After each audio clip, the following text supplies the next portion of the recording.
台语听有无？大江报新词。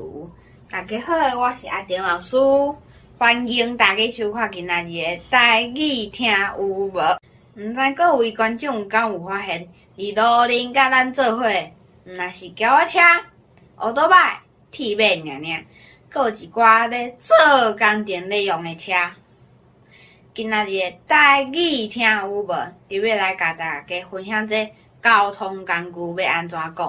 伫工地啦、工厂咧使用的车，华语会讲做是工程车。毋过台语内底的工程车是讲派出去做工课的。就说讲迄台是轿仔车，嘛会当讲伊是工程车。工程车甲公务车共款，都是派出去做工课的车。毋过公务车通常是接送来宾啦、长官咧使用的车。若讲到工程车，大家第一个想到的一定是怪手。怪手嘛叫做脚踏车，因为伊头前有装一个脚踏，脚踏嘛叫做是签到。迄个脚踏，若是乌较深的物件尔哦，嘛会当伫爬架、落架的时阵吐的。另外一项就是山鸟，山鸟就是华语讲的推土机。山鸟伊的签到比怪手搁较快，会当一摆甲足侪物件吐起来。另外一项用动物来号名的，就是猪哥仔。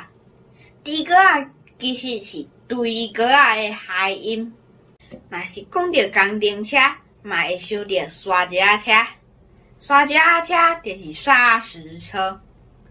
其实沙石车嘛是拖拉库的一种哦。咱台语内底讲开沙石车、拖拉库的人，咱会讲是拖拉库大。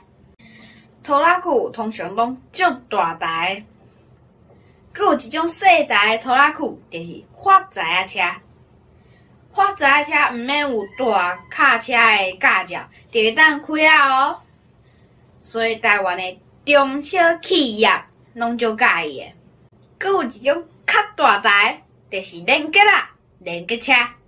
连结车阁有分哦，伊有分做是半拖，阁有全拖。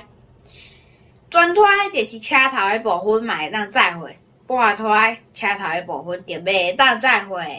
咧做工程的车有遐尔啊侪种，就有载按摩托的南马控车啦，就是水泥预拌车；要甲物件吊悬起来的吊车啦，就是吊车；阁有要甲顶马甲底好平落啦啦，就是压路机。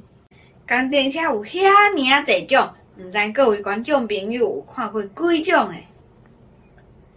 今仔日的台语听有无就讲到这，多谢各位观众朋友的收看，咱甲时间交转去互主播。